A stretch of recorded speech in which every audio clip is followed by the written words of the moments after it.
Hello, എത്രയും പെട്ടെന്ന് വളരെ പെട്ടെന്ന് ഇൻസ്റ്റൻ്റ് ആയിട്ടൊരു പ്ലം കേക്ക് എങ്ങനെയാണ് ഉണ്ടാക്കുന്നതെന്ന് ഇന്നത്തെ വീഡിയോയിൽ നമുക്ക് നോക്കാം. അപ്പോൾ ലിൻസീസ് ലിങ്കിലേക്ക് എല്ലാ കൂട്ടുകാർക്കും സ്വാഗതം. ഇത് വളരെ പെട്ടെന്ന് ഉണ്ടാക്കാം. അതായത് സാധാരണ പ്ലം കേക്ക് ഉണ്ടാക്കുന്നത് നമ്മൾ ഒരു മാസം മുൻപേ ഡ്രൈ ഫ്രൂട്ട്സ് എല്ലാം കൂടെ ചേർത്ത് ഒരു മാസം മുമ്പേ സോക്ക് ചെയ്ത് വെച്ചാണ് നമ്മൾ സാധാരണയായിട്ട് പ്ലം കേക്ക് ഉണ്ടാക്കുന്നത്. ഇതെന്ന് പറഞ്ഞാൽ ഇൻസ്റ്റൻ്റായിട്ട് നമുക്ക് പെട്ടെന്നൊരു പ്ലം കേക്ക് കഴിക്കാൻ തോന്നുന്നത്, അന്നേരം പെട്ടെന്ന് ഉണ്ടാക്കാൻ പറ്റിയൊരു റെസിപ്പിയാണ് ഇന്ന് ഞാൻ നിങ്ങളുമായിട്ട് ഷെയർ ചെയ്യാൻ പോകുന്നത്.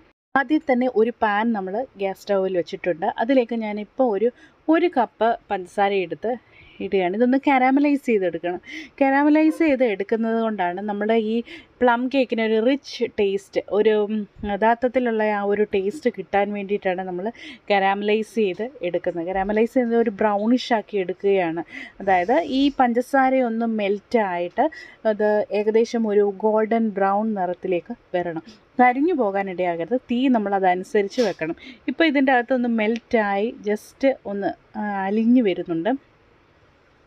നിങ്ങൾക്ക് സൂക്ഷിച്ച് നോക്കിയാൽ മനസ്സിലാകുമായിരിക്കും. ഈ ഒരു സ്റ്റേജിൽ നമുക്ക് കുറച്ച് വെള്ളം ഒന്ന് ഒഴിച്ചു കൊടുക്കാം. അതായത് പെട്ടെന്ന് ഈ പ്രൊസീജിയർ ഒന്ന് ഫാസ്റ്റൻ ചെയ്യാൻ വേണ്ടിയിട്ട് കുറച്ച് വെള്ളം നമുക്ക് ഇതിലേക്ക് ഒഴിച്ചു കൊടുക്കാം. ഇനിയിപ്പം പെട്ടെന്ന് ഇതൊന്ന് ചൂടായി പഞ്ചസാരയൊന്ന് മെൽറ്റായി പെട്ടെന്ന് തന്നെ ഇതിൻ്റെ കളറ് മാറി മാറി വരും. ഇപ്പോൾ ഇതിൻ്റെ കളർ നിങ്ങൾക്ക് കണ്ടാൽ മനസ്സിലാവും, ഒരു ഗോൾഡൻ ബ്രൗൺ നിറത്തിലായിട്ടുണ്ട്. എന്നാലും കുറച്ചുകൂടെ ഇതിൻ്റെ കളർ എത്രത്തോളം നമ്മൾ ഡാർക്ക് ആക്കി എടുക്കുന്നു അത്രത്തോളം നമ്മുടെ ആ പ്ലം കേക്കിൻ്റെ കളറ് നല്ല ഡാർക്കായിട്ട് വരും. ചിലർക്ക് പ്ലം കേക്ക് നല്ല ഡാർക്ക്, അതായത് ബ്ലാക്ക് നിറത്തിലിരിക്കുന്നതാണ് ഇഷ്ടം.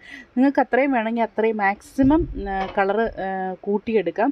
പക്ഷേങ്കിൽ ഒരു കാര്യം ശ്രദ്ധിക്കണം, ഇത് കരിഞ്ഞു പോകാനിടയില്ല. കരിഞ്ഞു പോയി കഴിഞ്ഞാൽ നമ്മുടെ കേക്കിൻ്റെ ടേസ്റ്റ് ആകെ മാറിപ്പോവും. ഓക്കെ, ഇപ്പോൾ ഇത് ഒരുവിധം ആയി വന്നിട്ടുണ്ട്. കണ്ടോ, കളർ മാറിയിട്ടുണ്ട്. ഇനി നമ്മൾ എടുത്ത് വെച്ചിരിക്കുന്ന റേസിൻ ചേർത്ത്, അതായത് ഉണക്കമുന്തിരിങ്ങ ചേർത്ത് കൊടുക്കാം. ഉണക്കമുന്തിരിങ്ങ ചേർക്കുമ്പോൾ നല്ല സീഡ്ലെസ് ആയിട്ടുള്ളത് എടുക്കുക. അതുപോലെ തന്നെ ഡേറ്റ്സും കൂടെ കുറച്ച് പീസാക്കി ഇടുക. അതിൻ്റെ കൂടെ നിങ്ങൾക്ക് ട്യൂട്ടി ഫ്രൂട്ടി ചേർക്കാം. നിങ്ങൾക്ക് എന്തൊക്കെ ഡ്രൈ ഫ്രൂട്ട്സ് ഇഷ്ടമാണോ അതൊക്കെ ഈ സ്റ്റേജിൽ ഇതിലേക്ക് ചേർത്ത് കൊടുക്കാം. ഞാനിവിടെ പ്രൂൺസ് ചേർക്കാം, അതുപോലെ തന്നെ റേസിൻസ്, പിന്നെ ഡേറ്റ്സ്, ഏതൊക്കെ ഡ്രൈ ഫ്രൂട്ട്സ് അവൈലബിൾ ആണോ അതൊക്കെ ഇതിൻ്റെ അകത്ത് ചേർത്ത് കൊടുക്കാം. ഞാനിവിടെ ജസ്റ്റ് എൻ്റെ കയ്യിലുണ്ടായിരുന്ന ഇത് മാത്രം ചേർക്കണം. ജസ്റ്റ് റേസിൻസും അതുപോലെ തന്നെ കുറച്ച് ഈന്തപ്പഴം, അതായത് ഡേറ്റ്സും കൂടെ ചേർത്ത് കൊടുത്തിട്ടുണ്ട്. ഇത്രയും കൂടെ ചേർത്ത് ഒന്നുകൂടി ഇട്ടൊന്ന് വഴറ്റിയെടുക്കാൻ വേണം. കുറച്ച് വെള്ളം കൂടെ ഒഴിച്ച് കൊടുക്കുക. കാരണം ഇത് നമ്മുടെ പഞ്ചസാര ആയതുകൊണ്ട് ഇത് കട്ടിയായി പോവും, നല്ല കട്ടിയാകാനുള്ള ചാൻസ്. അത് തന്നെ കുറച്ച് ചൂടുവെള്ളം കൂടെ ഞാൻ ഒഴിച്ച് ഒന്ന് ഇതാക്കി എടുക്കണം. കണ്ടോ, അപ്പോൾ ഈ ഒരു പരുവത്തിൽ ആക്കിയിട്ടുണ്ട്. കുറച്ച് ലിക്വിഡി പരുവത്തിൽ ഇരിക്കുന്നതാണ് നല്ലത്. കാരണം ഇതിനി ഒന്ന് തണുത്തതിന് ശേഷമാണ് നമ്മുടെ ഡ്രൈ ഇൻഗ്രീഡിയൻസുമായിട്ട് മിക്സ് ചെയ്യാൻ പോകുന്നത്. അത് തണുക്കുന്ന സമയം കൊണ്ട് നമുക്ക് 2 മുട്ട മിക്സിയിലേക്ക് ഇട്ട് കൊടുക്കാം. മിക്സി നല്ലതുപോലെ ഡ്രൈ ആയണമെന്ന് ഉറപ്പാക്കണം. നല്ല തുടച്ച് വൃത്തിയാക്കി വേണം എടുക്കാനായിട്ട്. ഓക്കെ, ഞാനിവിടെ 2 മുട്ട ചേർത്ത് കൊടുത്തിട്ടുണ്ട്. ഇതിലേക്ക് 1 ടീസ്പൂൺ വാനില എസൻസ് കൂടെ ചേർത്ത് കൊടുക്കുക. കാരണം മുട്ടയുടെ ആ ഒരു സ്മെല്ല് വരാതിരിക്കാൻ വേണ്ടിയിട്ടാണ് നമ്മൾ വാനില എസൻസ് ചേർത്ത് കൊടുക്കുന്നത്. ഞാനിവിടെ ഫ്രൂട്ടമാൻസിൻ്റെ വാനില എസൻസ് ആണ് ചേർക്കുന്നത്. അതും ജസ്റ്റ് ഈ 1 ടീസ്പൂൺ മാത്രമാണ് അതിലേക്ക് ചേർത്ത് കൊടുക്കുന്നത്. ഇതും കൂടെ ചേർത്ത് നമുക്കിതൊന്ന് അടിച്ച് നല്ല ഒന്ന് ഫ്ലഫി ആക്കി എടുക്കാം. ബീറ്റർ ഉണ്ടെങ്കിൽ ബീറ്റർ ഉപയോഗിച്ച് നിങ്ങൾക്ക് ചെയ്യാം, അല്ലെങ്കിൽ മിക്സി ഉപയോഗിച്ച് ജസ്റ്റ് ഒന്ന് അടിച്ചെടുത്താൽ മാത്രം മതി. ഇനി നമുക്ക് ഡ്രൈ ഇൻഗ്രീഡിയൻസ് ശരിയാക്കാം. ഇവിടെ ഞാൻ കണ്ടോ 1 കപ്പ് നമ്മുടെ മാവ് എടുത്തിട്ടുണ്ട്, അതായത് മൈദാമാവാണ് എടുത്തേക്കുന്നത്. ഇനി നമുക്ക് 1 ടീസ്പൂൺ ബേക്കിംഗ് പൗഡർ ചേർത്ത് കൊടുക്കാം. 1 ടീസ്പൂൺ ബേക്കിംഗ് പൗഡറും ഇത് ഇവിടെ എടുത്തേക്കുന്നത്, ഞാനിവിടെ വിക്കി ഫീൽഡ് എന്ന് പറയുന്ന ഈ ഒരു ബ്രാൻഡിൻ്റെയാണ് എടുത്തേക്കുന്നത്. അതിൻ്റെ തന്നെ ബേക്കിംഗ് സോഡയും എടുക്കാൻ ശ്രദ്ധിക്കുക, അല്ലെങ്കിൽ നിങ്ങളുടെ കയ്യിൽ ഏതാണോ അവൈലബിൾ അത് എടുക്കുക. അന്നേരം 1 ടീസ്പൂൺ ബേക്കിംഗ് പൗഡറും അതുപോലെ തന്നെ 1/2 ടീസ്പൂൺ ബേക്കിംഗ് സോഡയുമാണ് ചേർത്ത് കൊടുക്കേണ്ടത്. ഈ കറക്റ്റ് അളവ് നോക്കിയെടുക്കുക, ഒട്ടും കൂടുതൽ എടുക്കരുത്. കറക്റ്റ് 1 ടീസ്പൂൺ, അതുപോലെ തന്നെ ബേക്കിംഗ് സോഡ 1/2 ടീസ്പൂണും കൂടെ എടുക്കുക. ഇതുപോലെ തന്നെ ഇതിൻ്റെ അകത്ത് നമ്മൾ വേറൊരു സ്പെഷ്യൽ സാധനം ചേർക്കുന്നുണ്ട്, അതായത് ഗ്രാമ്പൂവിൻ്റെ പൊടി. ഗ്രാമ്പൂ നമ്മുടെ എല്ലാവരുടെയും വീട്ടിലുള്ള ഒരു ഇൻഗ്രീഡിയൻ്റ് ആണ്. അത് നല്ലതുപോലെ ഒന്ന് റോസ്റ്റ് ചെയ്തതിന് ശേഷം നല്ല ഫൈൻ പൗഡറായിട്ടൊന്ന് പൊടിച്ച് എടുക്കുക. പൊടിച്ചെടുത്തതിന് ശേഷം അത് 1 ടീസ്പൂൺ ചേർക്കുക. അത് ഇപ്പോൾ ഗ്രാമ്പൂവിൻ്റെ പൗഡർ നമുക്ക് വാങ്ങാൻ കിട്ടും, അത് ചേർത്താലും മതി. ഇല്ലായെങ്കിൽ നമ്മുടെ കയ്യിൽ 1 ടീസ്പൂൺ ഉണ്ടെങ്കിൽ അത് ചേർത്ത് കൊടുക്കുക. ഇത് ചേർക്കുമ്പോൾ നമുക്ക് ആ ഒരു പ്ലം കേക്കിൻ്റെ ഒരു റിച്ച് ടേസ്റ്റ് കിട്ടും. ഓക്കെ, ഇതിൻ്റെ ടേസ്റ്റ് ഇഷ്ടമുള്ളവർ അളവ് കൂട്ടി നിങ്ങൾക്ക് ചേർക്കാം, ഇല്ലായെങ്കിൽ 1 ടീസ്പൂൺ ചേർത്ത് കൊടുത്താൽ മതിയാകും. ഓക്കെ, ഇത്രയും കാര്യങ്ങൾ നല്ലതുപോലെ നമുക്ക് അരിച്ചെടുക്കാം. അരിച്ചെടുക്കുന്ന 2 or 3 പ്രാവശ്യം അരിച്ചെടുക്കുന്നത് എത്രയും നല്ലതാണ്. എത്ര പ്രാവശ്യം നമ്മൾ ഇതുപോലെ അരിച്ചെടുക്കുന്നു അത്രയും നല്ലതാണ്. ഓക്കെ, ഞാനിപ്പോൾ ഇവിടെ നിന്ന് അരിച്ചെടുക്കുകയാണ്. അതായത് നമ്മുടെ പ്രോസസ്സൊക്കെ ഫാസ്റ്റായിട്ട് നടന്നുകൊണ്ടിരിക്കുകയാണ്. നമുക്കിനിയും ഞാനിവിടെ ഒരു മുട്ട നമ്മൾ അടിച്ചെടുത്തല്ലോ, അതിലേക്ക് ഒരു 1/2 കപ്പ് ഒലിവ് ഓയിലൂടെ ചേർത്ത് കൊടുത്തിട്ടുണ്ട്. ഒലിവ് ഓയിൽ 1/2 കപ്പ് ചേർക്കാം. നിങ്ങൾക്ക് ഒലിവ് ഓയിൽ ഇല്ല എങ്കിൽ സൺഫ്ലവർ ഓയിൽ ചേർക്കാം. സൺഫ്ലവർ ഓയിൽ ഇല്ല എങ്കിൽ നിങ്ങൾക്ക് ബട്ടർ മെൽറ്റ് ചെയ്ത് ചേർത്ത് കൊടുക്കാം. ഞാൻ ഒരു 1/4 കപ്പ് പാലും കൂടെ ചേർത്തിട്ടുണ്ട്. ഇത്രയും കാര്യങ്ങൾ മാത്രമാണ് വെറ്റ് ഇൻഗ്രീഡിയൻ്റ് ആയിട്ട് ചേർത്തിരിക്കുന്നത്. പാൽ നിങ്ങൾക്ക് കംപ്ലീറ്റ്ലി അവോയ്ഡ് ചെയ്യാം. പാല് ചേർക്കുകയാണെങ്കിൽ കുഴപ്പമില്ല, ചേർത്താലും ഇല്ല, ചേർത്തില്ലെങ്കിലും കുഴപ്പമില്ല. ഒന്നുകൂടെ നമ്മുടെ കേക്ക് ഇത് ലൂസായി കിട്ടാൻ വേണ്ടിയിട്ടാണ് ആ ഒരു ഇൻഗ്രീഡിയൻറ്റ് ചേർത്തേക്കുന്നത്.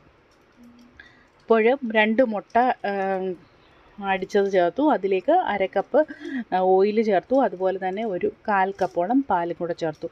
അതിലേക്ക് നമ്മുടെ ഡ്രൈ ഇൻഗ്രീഡിയൻസ് ഒന്ന് ഇട്ട് കൊടുത്തിട്ടുണ്ട്. ഇനി അതിലേക്ക് നമ്മൾ ഡ്രൈ ഫ്രൂട്ട്സ് എല്ലാം കൂടെ നമ്മൾ പ്രിപ്പയറായി ചെയ്ത് വെച്ചിരിക്കുന്നത് ഇതും കൂടെ അതിലേക്ക് ചേർത്ത് കൊടുക്കാം. കണ്ടോ, ഇപ്പം നമ്മൾ നേരത്തെ കുറച്ച് ലൂസായിട്ട് കുറച്ച് സമയം തണുത്തപ്പോഴത്തേക്ക് കുറച്ചും കൂടെ ഒന്ന് ഡ്രൈ ആയതുപോലെ തോന്നും. ഇനി ഇത്രയും കാര്യങ്ങൾ നമുക്ക് ഇതിലേക്ക് ചേർത്ത് ഒന്ന് ഫോൾഡ് ചെയ്തെടുക്കുക, ഒന്ന് മിക്സ് ചെയ്തെടുക്കുക. ഒരുപാട് അങ്ങ് മിക്സ് ചെയ്യേണ്ട കാര്യമൊന്നുമില്ല, ജസ്റ്റ് ഒന്ന് മിക്സ് ചെയ്തെടുത്താൽ മാത്രം മതി. ഒരു കാര്യം പറയാൻ ഞാൻ മറന്നുപോയി. നമ്മുടെ മാവ് അരിച്ചെടുത്തതിലേക്ക് ഞാൻ 1 കപ്പ് പഞ്ചസാര കൂടെ ചേർത്തു. പഞ്ചസാര അതായത് പൊടിച്ചത്, 1 കപ്പ് പഞ്ചസാര പൊടിച്ചതും കൂടെ ചേർത്താണ് നമ്മൾ അരിച്ച് എടുത്തിരിക്കുന്നത്. ഓക്കെ, അന്നേരം പഞ്ചസാരയും കൂടെ അരിച്ചതും കൂടെ പഞ്ചസാര കൂടി ചേർത്തിട്ടുണ്ട്. ഒന്നുകൂടെ ഞാൻ പറഞ്ഞുതരാം. നമ്മൾ 1 കപ്പ് മൈദാമാവ് എടുത്തു, അതിലേക്ക് 1 കപ്പ് പഞ്ചസാര പൊടിച്ചത് ചേർത്തു, പിന്നെ ചേർത്തത് 1 ടീസ്പൂൺ ബേക്കിംഗ് പൗഡർ, അതുപോലെ 1/2 ടീസ്പൂൺ ബേക്കിംഗ് സോഡ ചേർത്തു. ഇതിലേക്ക് നമ്മൾ ബാക്കിയുള്ള ഇൻഗ്രീഡിയൻസ് എല്ലാം കൂടെ, അതുപോലെ 1 ടീസ്പൂൺ ഗ്രാമ്പൂ പൊടിച്ചതും കൂടെ ചേർത്ത് നമ്മൾ മിക്സ് ചെയ്തെടുത്ത് വെച്ചിരിക്കുകയാണ്. ഇനി ഇത് നമ്മുടെ ഒരു കേക്ക് ടിന്നിലേക്ക് എടുക്കുക. കേക്ക് ടിന്നിലേക്ക് നമ്മൾ ബട്ടർ പേപ്പർ വെച്ച് കൊടുത്തിട്ടുണ്ട്. ബട്ടർ പേപ്പർ നിങ്ങളുടെ കയ്യിൽ ഇല്ല എങ്കിൽ ജസ്റ്റ് ഓയിലൊന്ന് അപ്ലൈ ചെയ്തതിന് ശേഷം കുറച്ച് മൈദാമാവ് ഇട്ടൊന്ന് പൗഡർ ഒന്ന് അപ്ലൈ ചെയ്തിട്ട് നമുക്ക് ഈ ഒരു മിക്സ് ഇതിലേക്ക് ഇട്ട് കൊടുക്കാം. ഓക്കെ, ഇത് നമ്മൾ ബാറ്റർ അതിലേക്ക് ഒഴിച്ചതിന് ശേഷം നല്ലപോലെ ഒന്ന് ടാപ്പ് ചെയ്യണം. 1, 2, 3 പ്രാവശ്യം നല്ലതുപോലെ ടാപ്പ് ചെയ്തതിന് ശേഷം ഒരു ഫോർക്ക് ഉപയോഗിച്ച് നല്ലപോലെ ഒന്ന് കുത്തി എയർ ബബിൾസ് എല്ലാം കളഞ്ഞതിന് ശേഷം വേണം നമുക്ക് ഓവനിലേക്കോ അല്ലെങ്കിൽ ഗ്യാസ് സ്റ്റൗവിലാണ് ഉണ്ടാക്കുന്നതെങ്കിൽ അങ്ങനെ വേണമെങ്കിലും ചെയ്യാം. ഞാനിതിലേക്ക് നമ്മൾ നേരത്തെ ചെയ്ത പോലെ നമ്മുടെ കാഷ്യൂ നട്ട്സ് ഒന്നും പൊടിച്ചത് ഇതിലേക്ക് ഇട്ട് കൊടുത്തിട്ടില്ല. നിങ്ങൾക്ക് കാഷ്യൂ നട്ട് ഇഷ്ടമാണെങ്കിൽ നമ്മുടെ ഡ്രൈ ഫ്രൂട്ട്സ് ചേർക്കുന്ന സമയത്ത് തന്നെ ഈ കാഷ്യൂ നട്ടും അതുപോലെ നട്ട്സൊക്കെ പൊടിച്ചത് ഇഷ്ടമാണെങ്കിൽ ചേർത്ത് കൊടുക്കാം. ഞാനിതിൻ്റെ ടോപ്പിൽ ജസ്റ്റ് ഇതേപോലെ ഇങ്ങനെ വെക്കുന്നേ ഉള്ളൂ. അതുപോലെ തന്നെ നമ്മൾ ഡ്രൈ ഫ്രൂട്ട്സ് ചേർത്ത സമയത്ത് നിങ്ങൾക്ക് വേണമെങ്കിൽ ട്യൂട്ടി ഫ്രൂട്ടി ചേർക്കാം. അങ്ങനെ കുറേ ഓപ്ഷൻസ്, ഡ്രൈ ഫ്രൂട്ട്സ് എന്തൊക്കെ അവൈലബിൾ ആണോ ഉള്ളതൊക്കെ ചേർത്ത് കൊടുക്കുക. ഓക്കെ, ഞാനതൊന്നും ചെയ്യുന്നില്ല. ഞാൻ ജസ്റ്റ് ടോപ്പിലാണ് ഇതേപോലെ നമ്മുടെ നട്ട്സും കുറച്ച് ട്യൂട്ടി ഫ്രൂട്ടിയും കൂടെ വിതറി കൊടുക്കുന്നുണ്ട്. ഇത്രയും കാര്യങ്ങൾ മാത്രമേ ചെയ്യുന്നുള്ളൂ. വളരെ ഈസി ആയിട്ടുള്ളൊരു പ്ലം കേക്ക് റെസിപ്പിയാണിത്. നിങ്ങൾക്ക് മനസ്സിലായി കാണുമെന്ന് ഞാൻ പ്രതീക്ഷിക്കുന്നു. ഒരു പ്രാവശ്യം ഇതുപോലെ ഒന്ന് ട്രൈ ചെയ്ത് നോക്കുക. വളരെ അമേസിങ് രുചിയാണ്, എല്ലാവർക്കും ഇഷ്ടപ്പെടും. ഇത് ട്രൈ ചെയ്ത് നോക്കുക. നമുക്ക് ഉണ്ടാക്കി അപ്പം തന്നെ കഴിക്കാൻ ഒത്തിരി നല്ലതാണ്. ഇത് തണുപ്പിക്കേണ്ട കാര്യമോ ഒന്നുമില്ല, വളരെ ഈസി ആയിട്ട് ഉണ്ടാക്കി കഴിക്കാൻ പറ്റുന്നതാണ്. എല്ലാവരും ഇത് ട്രൈ ചെയ്ത് നോക്കണം. അതുപോലെ ഈ റെസിപ്പി നിങ്ങൾക്ക് ഇഷ്ടമായി എങ്കിൽ തീർച്ചയായും ലൈക്ക് ചെയ്യാനും ഇൻസീസ് ലിങ്ക് സബ്സ്ക്രൈബ് ചെയ്യാനും മറക്കരുത്. നിങ്ങളുടെ കമൻസ് താഴെ എഴുതാനും മറക്കരുത്.